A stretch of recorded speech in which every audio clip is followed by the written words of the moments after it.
Kaixo.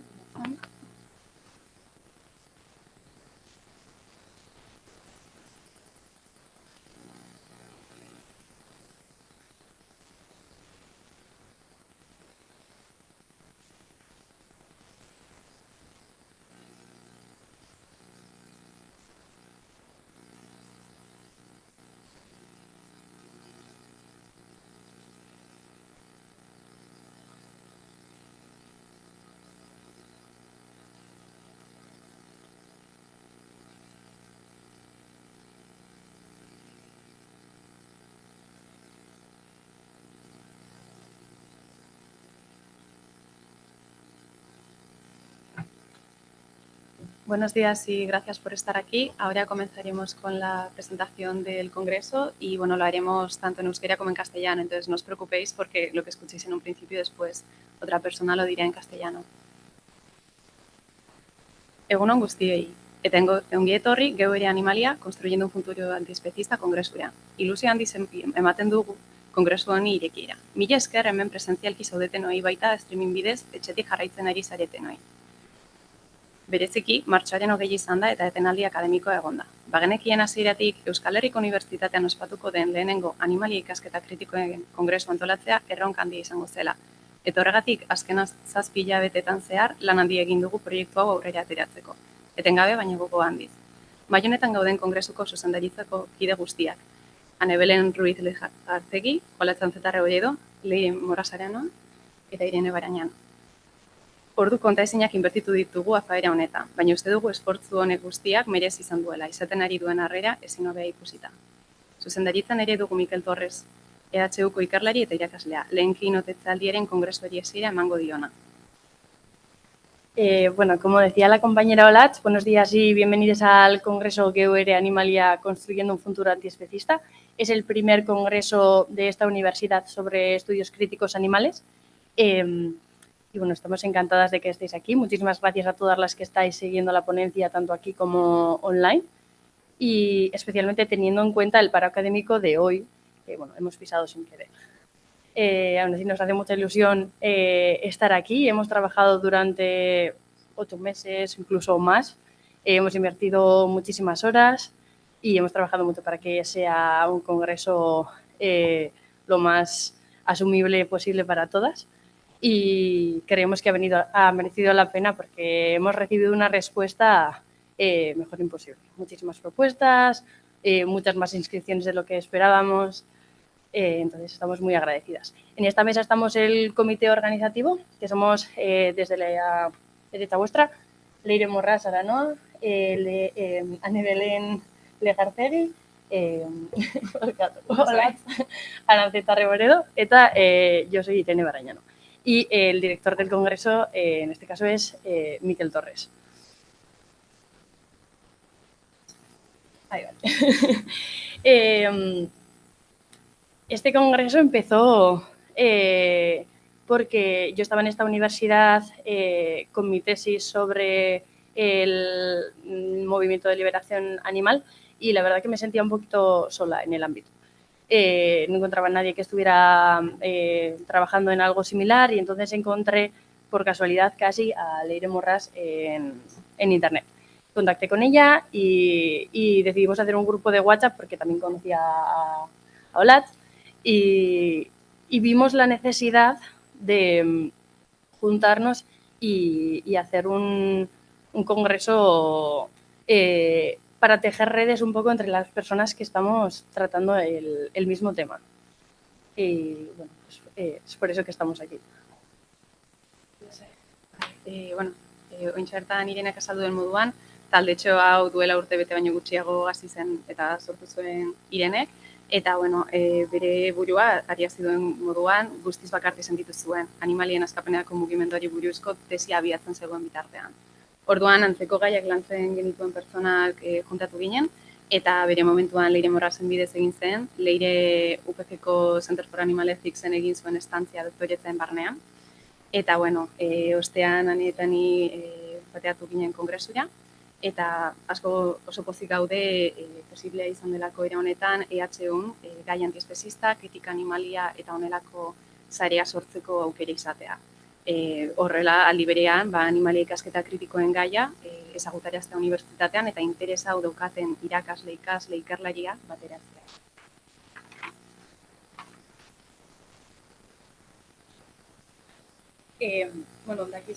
Dakizunez, kongresuaren helburu nagusia da gizakiz besteko animaliokin ditugun harremanei buruz hausnartzea eta horren inguruan elkarrizketak sortzea. Bizi dugun testu inguru sozioekonomikoan ideia eta ikuspuntu antropozentrista kolokan jartzea beharrezkoa da, eta horrekin batera lurreko gainontzeko biztanleekin ditugun harremanak birpentsatzea. Gure asmoa gai hauek unibertsitatean suertatzen diren eztabaiden erdigunen kokatzea da, eta bistaratzea eta merezi duten garrantzia ematea. Gure xedearen baitan, animalia ikasketa kritikoen esparrua EHUko ikasle, irakasle eta gainontzeko langilei ezagutzera ematea dago. Geroz eta pertsona gehiagok perspektiba hauek euren ikerketetan kontuan hartzaten. Eta gainera oso garrantzitsua iruditu zaigu euskararen erabilera bultzatzea, kongresu hau euskaraz antolatu dugu, eta oso pozik gaude euskaraz jasotako proposamenekin, asko jaso ditugu, eta halere ulertzen ez dutenentzat interpretazio zerbitzua egongo da, euskaratik gaztelerara, euskara eta irisgarritasuna bateratzen saiatu. Bueno, como ya sabéis, el objetivo del Congreso, como ya hemos comentado, es reflexionar la relación que tenemos los seres humanos con el resto de animales. En el contexto socioeconómico en el que vivimos, es necesario cuestionar las ideas y puntos de vista antropocentristas, pero también reformular las actitudes y relaciones que compartimos con el resto de habitantes de la Tierra. Nuestra intención con este Congreso es también poner la vista y centrar estos temas en debates académicos que se dan en la universidad, dándoles y centrándolos con la importancia que merecen. Pretendemos también, como os ha comentado anteriormente, dar a conocer el ámbito académico de los estudios críticos animales en esta facultad y en la EHU, tanto al alumnado, profesorado como al resto del personal, para que cada vez más personas tengan no solo en consideración, sino también sean conscientes de que estas perspectivas son aplicables a sus investigaciones. Por otro lado, también nos ha parecido muy importante fomentar el uso del euskera en el Congreso, y la verdad es que estamos muy contentos con las propuestas que hemos recibido. Como podéis comprobar, puede llegar a ser algo tedioso alternar entre euskera y castellano, con lo que hemos decidido que cuando las presentaciones y las ponencias se harán en euskera, gracias a Irene Barañano, que estaré aquí traduciendo simultáneamente, podréis escuchar las charlas en castellano. Entonces, con el servicio de interpretación podréis encontrar en directo a través de Telegram, os compartiremos más tarde de nuevo el link, y si alguna persona se ha olvidado de los auriculares, no os preocupéis porque hemos traído extra por si acaso. Hablad con cualquiera de nosotros y os los pasaremos. Entonces, intentaremos que todas las personas aquí presentes y que nos sigan online puedan disfrutar de todas las ponencias independientemente del idioma. Zuzendaritza eta antolakuntzatik egin den lanaz gain, hainbat erakunde eta talderen laguntza eta babesa ezinbestekoa izan da kongresu hau aurrera eraman ahal izateko, eta horregatik hitzaldiekin hasi baino lehen nahiko genuke unetxo bat haiei eskerrak emateko erabiltzea. Lehenik eta behin, eskerrak eman nahi genizkieke Euskal Herriko Unibertsitateari eta Universitat Pompeu Fabrako Center for Animal Ethicseri, kongresua antolatzeari bidea eman diotelako. Eskerrik asko bereziki fakultate honi, komunikazio eta gizarte zientzien fakultateari, kongresua ospatzeko lekua eman digutelako eta finantzazioagatik, baita Bizkaiko kampuseko errektoreordetzari, eman digun babes ekonomikoagatik. Mila esker gure batzorde zientifikoari ere, proposamen guztiak berrikusi eta hautatu dituztelako, Nuria Almiron, Laura Fernández, Leire Morras, Andoni Kosio eta Mikel Torrisi. Esker bero bat kongresuarekin kolaboratu duten ikerketa talde eta proiektu guztiei, EHUko ReWest eta Aktiba IT ikerketa taldei, UPF-ko Kritik eta Center for Animal Ethicseri, eta Universidade Compostelako EALON proiektuari. Horrez gain, fotokazetaritza erakusketa posible egin duten argazkilariei ere eskertu nahi genieke haien lana partekatzea oso garrantzitsua baita, Carmela Fernández, Lina Askorta eta Aitor Garmendiari. Eta material hau ez gain, erakusketa horretan nor eta askekintza anima naturalisen materialak aurkitzakezu ere. Beraz, eskerrik asko haiei ere. 30 izlari izango ditugu kongresu honetan, beraz, zuei guztioi mila esker, erabat unkituta gaude izan dugun harrerarekin. Eta azkenik, gure eskerrik beroena Bilboko piztiak eta animalistak kolektiboi laguntzagatik, begira jaldetxeari, elkarlan erraz eta polita izan dugulako. Eta gogorarazten dizuegu, Baskariak solidarioak izango direla eta lortutako dirua Hakuna Matata, parte bat Hakuna Matata santutegira donatuko dela. Azkenik, mila esker Julia Castellanori, berak egindako ilustrazioa erabili baitugu difusioa egiteko, eta esku bat bota diguzuen bolondrez guztiei ere, mila esker. Como decía Anne, queríamos agradecer también a las instituciones, grupos y personas que nos han ayudado a llevar a cabo este congreso. Así que antes de empezar, nos gustaría dedicar un momento para darles las gracias formalmente. En primer lugar, gracias a la UPV-HU y también al Center for Animal Ethics de la Universidad Pompeu Fabra, así como a la Facultad de Ciencias Sociales y de la Comunicación por dejarnos un sitio donde celebrar el congreso y también gracias al vicerrectorado del campus de Vizcaya por ayudar a financiarlo, así como a la facultad por su apoyo económico. Queremos agradecer también a todos los grupos de investigación que han colaborado con nosotras, al grupo ReWest y Activate de la UPV, los grupos Critic y el Center for Animal Ethics de la UPF y también al proyecto EALONG de la Universidad de Compostela. Gracias también al comité científico por revisar y seleccionar las propuestas que hemos recibido, Nuria Almirón, Laura Fernández, Andoni Cosio y Miquel Torres.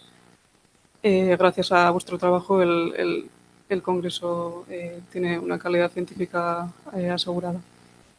Además, no podríamos haber hecho la exposición de fotoperiodismo sin las contribuciones de Carmela Fernández, Lina Escorta y Héctor Garmendia, un trabajo muy necesario. Y también gracias a los colectivos NOR, a Askekinza y a Anima Naturalis por prestarnos su material para complementar la exposición de fotoperiodismo. Queríamos agradecer también a los colectivos Piztiak y Animalistak de Bilbo por su ayuda y también al restaurante Begira, con quien hemos colaborado para hacer unas comidas solidarias que os recordamos que donarán parte del dinero al santuario animal Hakuna Matata. Por último, gracias a Julia Castellano por su ilustración de la ardilla, que es nuestro logo y la imagen del cartel. Y también muchas gracias a todas las personas voluntarias que habéis ayudado con la organización del congreso. Azkenik mila esker hemen presentzialki zauten hoi, badita streaming bidez etxetik jarraitzen ari zareten hoi. Bereziki martxoaren 20 izan da, lehen esan dugunez, paro akademikoa egon da. Antolakuntzako kideok ondo ezagutzen ditugu unibertsitateko ikasle, irakasle eta ikerlarion baldintza prekarioak, eta hori dela eta esfortzu handia egin dugu izen emateak eta ahal izan dugun gehiena doakoa edo eta autogestionatua izan dadin. Eta mila esker beraz hemen egoteko egin duzuen esfortzuagatik. Nahi gabe zapaldu dugun beste ekimen bat korrika izan da. Gaur bertan Bilbotik igaroko da arratsaldeko 5:00 8:00. Guk fotokaretzaritza erakusketa programatuta genuen egunean. Edo nola ere korrikara joatea pentsatuta zuten pertsonentzako, esan behar diegu azkenean Carmela Fernandezen baja izan dugula, orduan guk antolatzaileok aurkeztuko dugu fotokazetaritza erakusketa askoz arinago. Beraz, espero dugu aurkezpena ikusi eta korrikara joateko denbora izango duzuela. Eta guk horretara animatzen zaituztegu, gure mugimenduaren eta euskararen arteko aliantza berebizikoa iruditzen batzaigu. Bai euskara osasuntsu eta guneratu izatekoa, bai mugimendu antiespezista euskaldun sendo bat izateko. Bueno, por último, lo que decía Leire, mil gracias a los que estáis aquí presencialmente o en streaming, específicamente o sobre todo por el paro académico que se ha convocado hoy. Y todos conocemos las situaciones precarias que el alumnado y el PDI de la universidad tienen que vivir. Así que por eso nos pareció muy importante que este evento fuera gratis y autogestionado en la medida de lo posible. Y comprendemos perfectamente que algunas personas quieran ir a la huelga, por lo que os agradecemos que estéis aquí. Curiosamente, también coincide nuestro congreso con la Corrica, que hoy mismo pasa por Bilbo. Así que, en caso de que alguien quiera asistir, tenemos buenas y malas noticias, y es que Carmela Fernández no va a poder estar hoy para la exposición de fotoperiodismo y Leire Olatz e Irene van a hacerse cargo de la presentación de la exposición. de manera un poco más rápida, por lo que va a haber tiempo para las personas que quieran ir a la Córdica que tengan tiempo.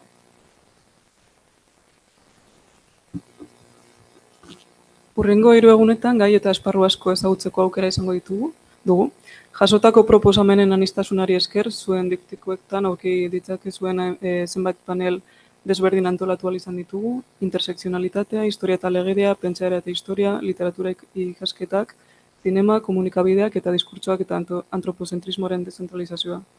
30 parte hartzaile baino gehiagok hartuko dute hitza.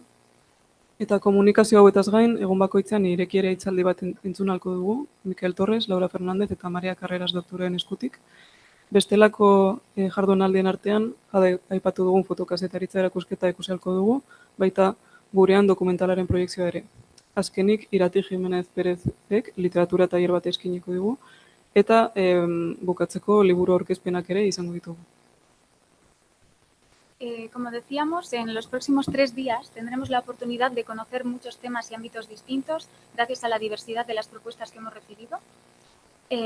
Gracias a ello hemos podido organizar distintos paneles que podéis ver en los dípticos, como interseccionalidad, historia y legislación, pensamiento e historia, estudios literarios, cine, comunicación y discursos y la descentralización del antropocentrismo. Contamos con más de 30 ponentes y, además de sus comunicaciones, cada día contaremos con ponencias plenarias de la mano de los doctores Mikel Torres, Laura Fernández y María Carreras. Además de eso, podremos disfrutar de la exposición que he mencionado, que está en el hall de la facultad, y la proyección del documental Gurean, que es hoy, el taller de literatura de Irati Jiménez y, por último, la presentación de varios libros. Así que eso es todo por nuestra parte. Muchas gracias por escucharnos y por estar aquí. Y sin más dilación, pues bienvenidos al Congreso y empezaremos ahora con el primer keynote, que es de la mano del doctor Mikel Torres. Eskerrik asko.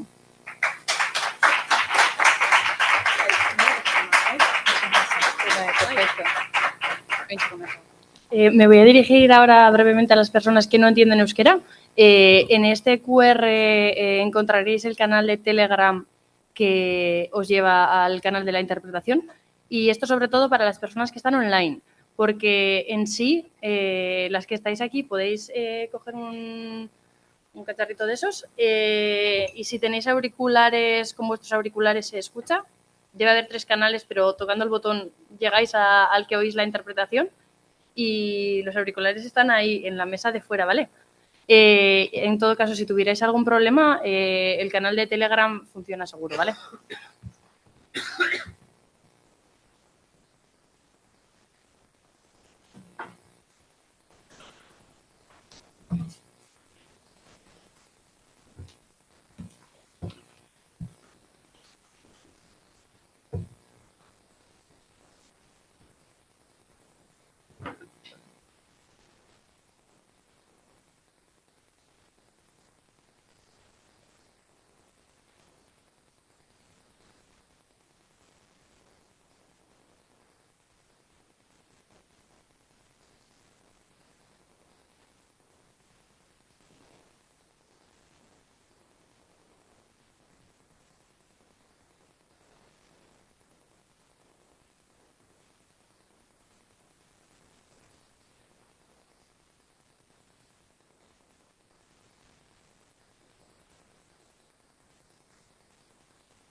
Bale, orduan hasiko gara lehenengo hitzaldi inauguralarekin, Mikel Torres doktoraren eskutik.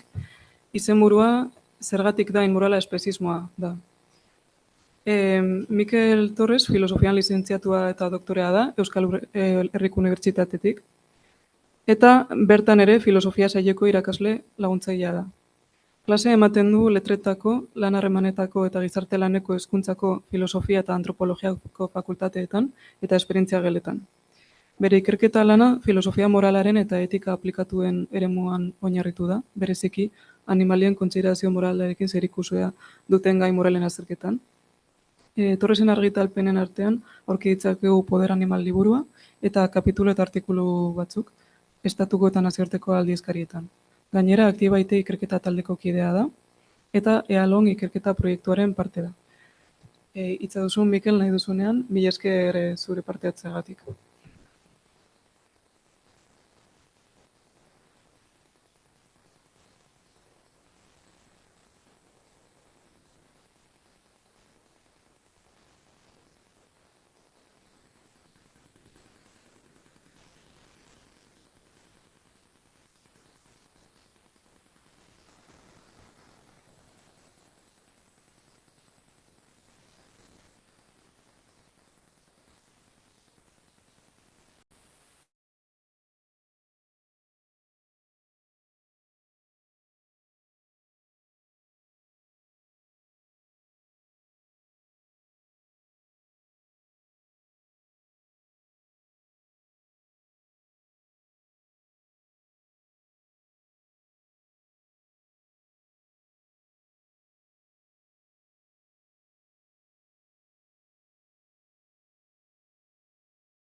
An RSPCA investigation has been launched as they seek a woman who was captured on CCTV throwing a kitten into a wheelie bin. This extraordinary footage, taken from security cameras outside a house in the Stoke area of Coventry, shows a grey-haired woman stroking Lola the cat before looking over her shoulder and dumping her into the bin.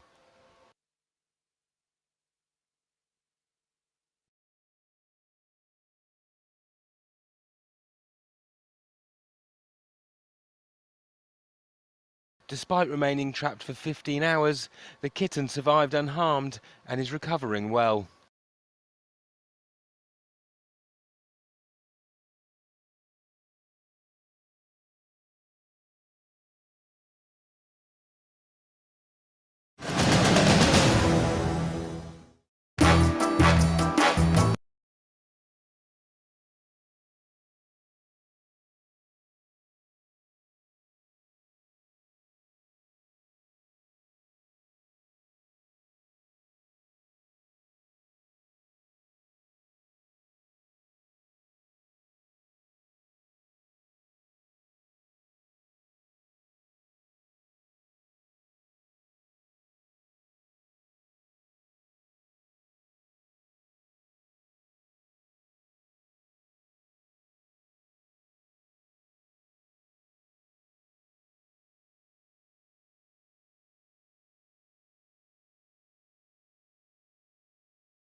ukitzen denean ostoak tolestatzen dituela, interesak dituela, sufritzen duela, nolabaiteko esperientziak dituela, esango nuke ez.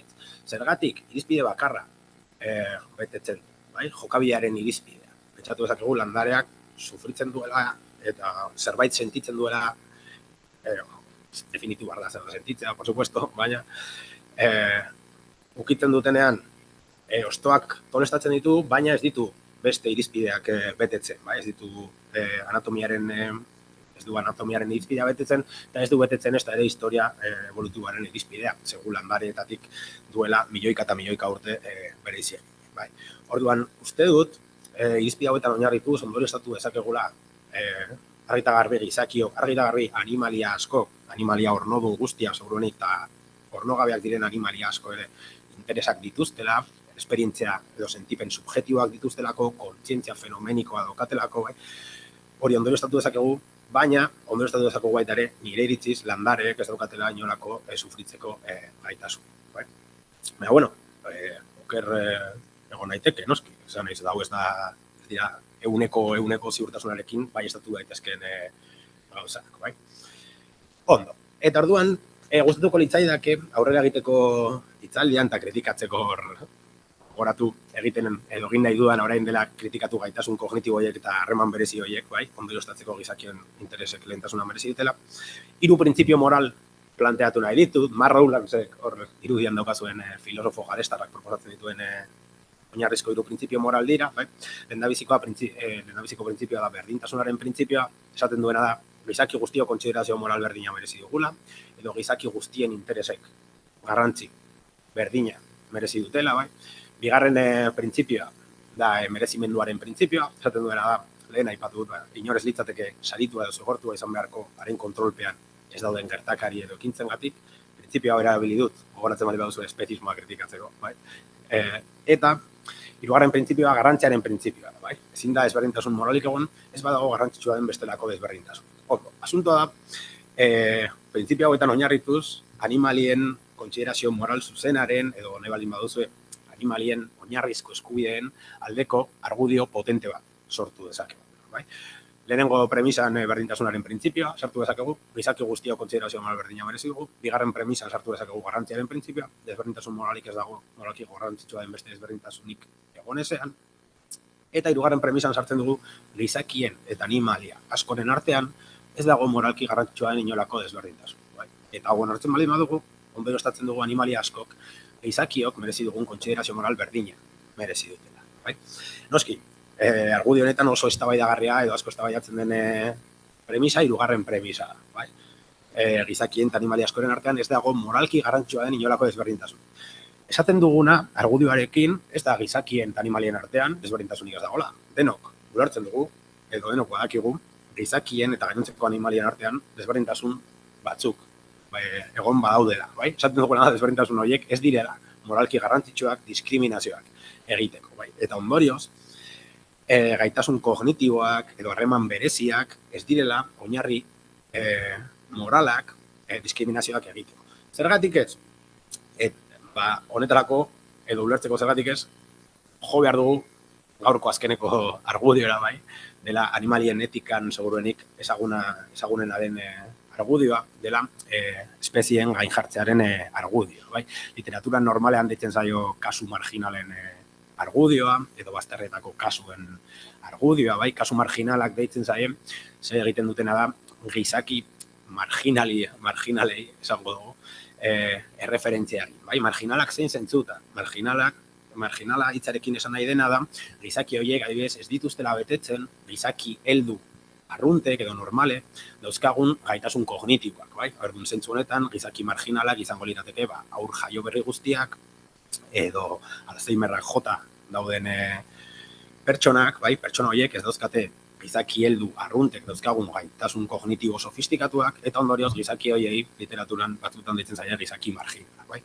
Eta orduan, hoiekin edo hoien artean eta animalien artean analogia bat eginez, bai, ze hori da argudioak egiten duena, kritikatu ditzakegu gaitasun kognitiboei erreferentzia egitea eta harreman bereziei erreferentzia egitea gizakien interesak defenditzeko edo antropozentrismo morala defenditzeko. Bai.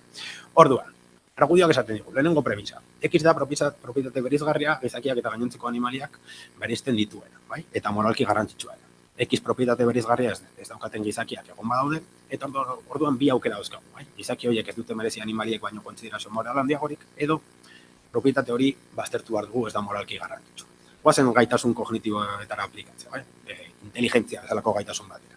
Orduan, lehenengo premisak esaten digu, inteligentzia da gizakiak eta animaliak bereizten dituena, bai? Eta inteligentzia da moralki garrantzitsua dena. Horregatik gure interesek lehentasuna merezi dute. Gizakiok animaliak baino inteligenteagoak garelako. Perfecto. Orduan, bigarren premisak esaten digu. Baina gaude gizaki batzuk direnak inteligenteak, bai? Ez daukatenak gaitasun kognitibo sofistikatu horiek. Eta orduan bi ondorio atera ditzakegu, bai? Atera dezakegun lehen ondorioa da, bai, arrazoia daukazu, baina orduan inteligenteak ez diren gizaki horiek gaur egun animaliak bezala tratatu ditzakegu, bai? Eta orduan beraiekin esperimentu zientifikoak egin, horiek elikatzeko erabili, nizer daki, bai? Ez dute garrantzirik. Edo, atera dezakegun bigarren ondorioa da, inteligentzia ez dela moralki garrantzitsua eta ondorioz ez genituzkela diskriminazioak onartu beharko inteligentzian edo gaitasun kognitibo sofistikatuetan oinarrituz. Hemen galdera garrantzitsu bat da, zergatik lehenengo aukera eta ez bigarren aukera, bai? Nik esango nuke lehenengo aukera lehenetsi behar dugula, berdintasun printzipioa onartzen dugulako, bai? Gizaki guztiok kontsiderazio moral berdina merezi dugulako edo gizaki guztion interesek garrantzi berdina merezi duten. Bai? Baina badaude autere batzuk literaturan lehendabiziko aukera hartzen dutena eta zilegitzat jotzen dutena. Bai, Raymond Frey edo beste batzuk esan dute, bai, arrazoi osoa daukazue. Baina orduan horrek esan nahi du, Alzheimerra jota dauden gizakiekin esperimentu zientifikoak egitea oso ondo dagoela eta ez dagoela inolako problematik. Bai, beraien interesak ez dira beste honak bezain garrantzitsua. Garrantzitsua da argudio hau ulertzea, argudio hau luzatzen dela harreman berezietara baita ere, bai? Esaten dugunean ez, eske gizakio gure artean simpatia harreman bereziak dauzkagu, bai, animaliekin ez dauzkagunak, hori ez da egia, ze gaude gizaki batzuk, edo gizaki batzuekiko ez daukagu inolako simpatia edo empatia harreman hori, bai? Eta orduan, beti daude gizaki batzuk bazterretako kasu hauek direla, bai? Ondo, orduan, konbentzitu edo argudio honak eskaini balin baditut ideia hauek guztiak defendatzeko, zeintzuk dira honen guztiaren implikazio praktiko, bai? Honen guztiaren implikazio praktikoak edo zeintzuk dira espeziismoa baztertzearen implikazio praktikoak, lau atera ditut, gehiago izan zitezke, bai? Baina lehendabizikoa da, espeziismoa defendatzen duten teoria etikoak eta politikoak, ni filosofiaren munduan mugitzen naiz, bai? Etika eta politikaren munduan, baina orduan teoria etiko eta politiko espeziista guztiak okerrak izan behar dira, ez dira onargarriak, bai? Beraz, hori guztiak baztertu beharko genituzke. Horrek implikatzen du, teoria etiko eta politiko asko baztertu beharko genituzke. Ze asko espeziistak dira edo antropozentristak dira. Bigarren implikazioa, horrek implikatzen du animaliak produktuak edo zerbitzuak lortzeko esplotatzea edo erabiltzea inmorala dela. Eta ondorioz, barazki jabeak edo veganoak bilakatzeko bete behar morala daukagula. Hirugarren implikazioa izango litzateke animaliekin esperimentu zientifikoak egitea morala dela, eta orduan esperimentu horiek murriztu edo ezabatu, debekatu beharko liratekela. Eta azkenekoa, eta hau igual txundigarria da batzuentzat, baina ondorioztatu beharko genuke naturan bizi diren animaliak, naturan bizi diren eta sufritzen duten animaliak laguntzeko bete behar morala daukagula. Hau ulertzeko, hau zentzuna da, espeziismoa baztertzen baldin badugu, ze pentsatu goi dugu adibidez nizer dakit. Hondamendi naturalak daudenean gizakiak laguntzeko bete behar morala daukagula, baina orduan, gizakiak laguntzeko bete behar morala baldin badaukagu hondamendi naturaletan, animaliak laguntzeko bete behar morala izango beharko genuke baita ere, antiespezistak baldin bada. Horretan ez dute asko sakonduko hitzaldian, baina interesatzen baldin bazaizue, gaia, galdetu ezakezue honen inguruan, por supuesto, ze berez nik esango nuke arrazoi honak dauzkagula ondorioztatzeko naturan bizi diren animalia asko sufritzen dutela, eta ondorioz laguntza asko merezi dutela. Baina, ez dute honetan sakonduko, baina komentatu bezakegu momentu batean, baldin baduzu. Eta orduan, hitzaldiarekin bukatzeko, zentzuk dira hitzaldiaren ondorio, edo agurpen etxera eramateko ideia nagusiak. Lehendabizikoa izango litzateke antropozentrismo morala justifikaziorik ez duen ikuspegia. Eta ondorioz antropozentrismo morala aztertu beharko genukela gizakien interesak ez dira gainontzeko animalien interesak, baino garrantzitsua. Garen ondorioa izango litzateke gizakio guztiak justifikazio moral berdina merezi dugula. Onartzen baldin badugu, espezismoa inmorala dela, diskriminazio onartezina delako, partzialtasunaren kontra doalako, ez daukadalako jarraitzen hori, eta ondorioz, sentitzeko gaitasuna edo kontzientzia fenomenikoa daukaten izaki guztiek, kontsiderazio moral berdina merezi. Beste ondorioa edo implikazioa izango litzateke barazki jaleak edo veganoak bilakatzeko betebehar morala daukagula edo horretara joera izan beharko genukela, animaliakin egiten ditugun esperimentu zientifikoak ikusten joan beharko ginatekela, ekin guztiz amaitu arte, naturan bizi diren animaliak betebehar morala daukagula, eta gero, agian maila aktivista batean, gure gizarteetan espezismoaren aurka borrokatzeko betebehar moral edo politikoa daukagula, eta ni mundillo akademikoan mugitzen naizela, ondorioztatu dezakeguna da, auzi hauek guztiak ikertzen dituzten artikuluak, liburuak, kongresuak, ikerketa taldeak, ikerketa proiektuak eta bultzatzeko betebehar morala. Bukatu berriz ere zoriontzen kongresuaren antolaketa taldeari horrelako kongresu bikainak antolatzea-gatik, garrantzitsuak direlako espezismoaren kontra borrokatzeko. Dauzkazue itzalirako erabili dituan referentziak, ideietan pixka bat sakondu nahi baldin baduzue, joan zaitezkete duela ja urte desente, jakin aldizkarian publikatu nuen euskaraz artikulotxo hori, eta horretan itzaldi honetan defendatu edo aurkeztu dituan ideiak aurkitu ditzakezue, eta modu askoz sakonago batean, duela urte terdi edo horrela, Plaza Ibaldez argitaletxean publikatu nuen Poder Animal, Capacidades y Derechos de los Animales liburuan, askoz modu sakonago eta seguruenik ordenatuago batean aurkituko dituzu itzaldi honetako ideiak. Esker mila hemen zaudeten guztioi arretagatik eta interesagatik, eta etxean zaudeten guztioi baita ere. Noski, hor daukazue nire e-posta helbidea, edo zer behar baldin baduzue, edo galderak badituzue idatzi nazakezue lasai asko, eta noski, orain edozein kritika, komentario, galdera, ongi etorria baino askoz gehiago izango da, esker mila guztioi.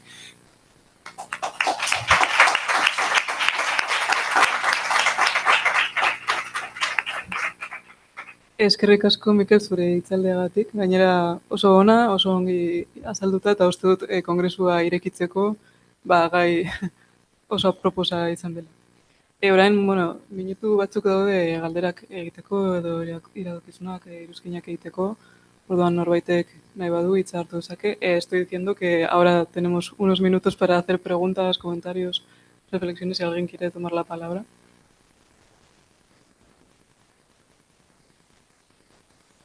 Vale, pues entonces aprovecho yo para preguntarte, Mikel, no tanto en relación con la conferencia en concreto, sino más bien porque a mí me llama la atención que, yo conozco un poco tu trayectoria y sé que has hecho el doctorado en la UPV, ahora eres profesor en la UPV, pero ¿cómo ha sido tu trayectoria personal siendo alguien que se centra en el antiespecismo en el mundo académico sin apenas, me imagino, apoyos o redes? Esker mila galderagatik, noski. Egia zan nire ibilbide nahiko arraroa. Berez, nik egin nuen doktorego tesia hiru laguntzari gabe.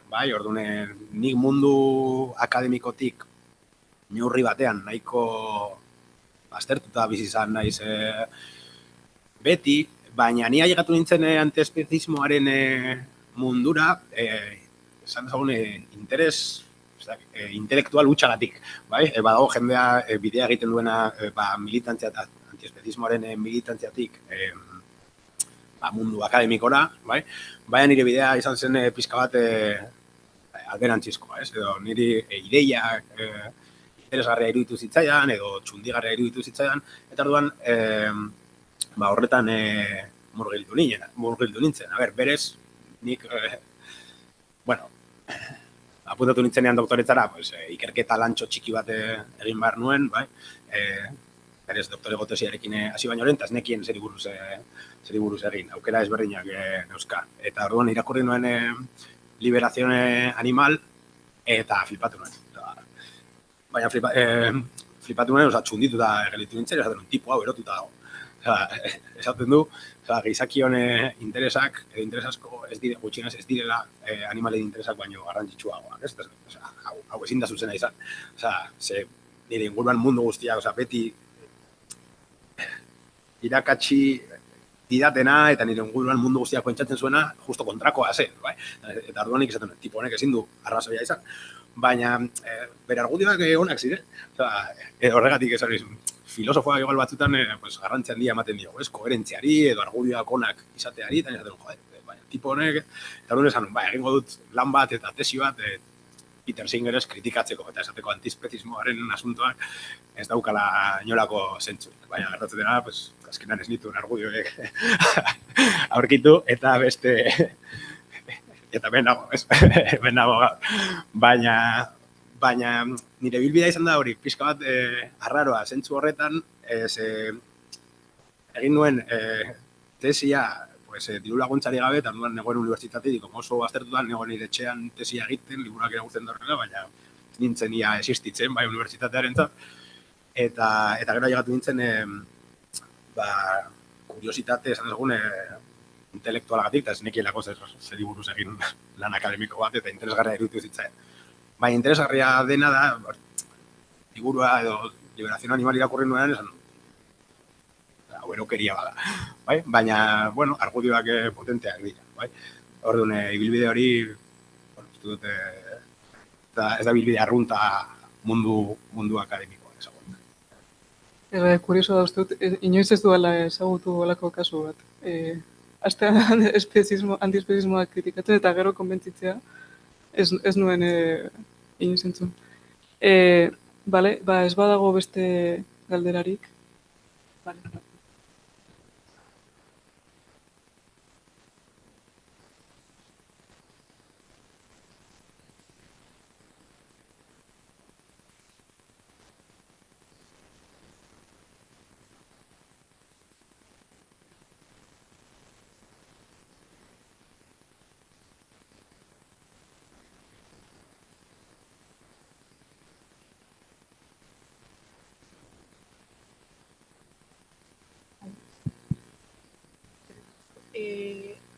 Esaten nuen irakasle bezala jartzen baduzu pizka bat ikasleekin beste perspektiba antiespezista ala ez gara. Vale, esker mila galderagatik. Berez, galdera oso interesgarria da. Erantzun laburra da, ez. Erantzun, orain ematen dizut erantzun luzea. Nik nire ikaslei, beraiek kontatuko dizute, txapa desente ematen diet animalien asuntoarekin, eta orduan beti askotan aukeratzen ditut ikasleak pentsarazteko, ez dakit, esperimentu mentalak lotutak antiespezismoarekin, eta lorako gauzak, baina berez, txertatuta kurrikulumean, esan dezagun, modu ez dakit nola esan, ofizial batean, ez. Claro, kontutan izan behar da, nik filosofia saileko irakaslea naiz, baina ematen dituan irakasgaien artean, dagoen izatak filosofia eta gizarte langintza, edo ideia filosofikoen historia horrelako irakasgaiak dira, bai? Orduan batzutan zaila da, baina gogoeta interesgarria eta egin beharko genukena da ikuspegi antiespezista bat irakasgaietan sartzeko, baina zaila da kurrikulumean aldaketak egitea, ere nik ez dudalako erabakitzen zer den irakasten dena, bai? Adibidez, filosofia eta gizarte langintza. Ez daukat horrela esan dezagun, txertatuta edo ez dut kriston lan egin kurrikulumean txertatzeko, baina klasiko egunerokotasunean desente hitz egiten diet ikaslei, batez ere askotan ikasleak zirikatzeko, ez dakit, gizarte langintzan, zentzu nahen bezala, oso kezkatuta daude diskriminazioarekin, adibidez, eta arrazakeriarekin, sexismoarekin, pobreziarekin, eta bai. Baina orduan, baina, gara, gizarte langintzako ikasle gehienak espezistak dira baita ere. Noski, bai, orduan nik beraiek pentsarazteko edo askotan zuk diskriminazioa, eta zergatik hau gaizki diskriminazioa, eta orduan sartzen naiz batzutan saiatzen edo zirikatzen beraiek ere pentsarazteko, baina, zu hamburguesak jate dituzu eta oso ondo iruditzen zaizu, zergatik iruditzen zaizu arrazakeria ere, ezin dugula defendatu, orduan, ez daukat txertatuta, hola, modu ofizial batean, baina klasiko egunerokotasunean saiatzen naiz adibideak sartzen. Baina saiatzen naiz, ez da superkonstientea kendu dala korretarako, baizik, azkenean batez ere animaliak etikari buruz dakit, gauza egitea zen.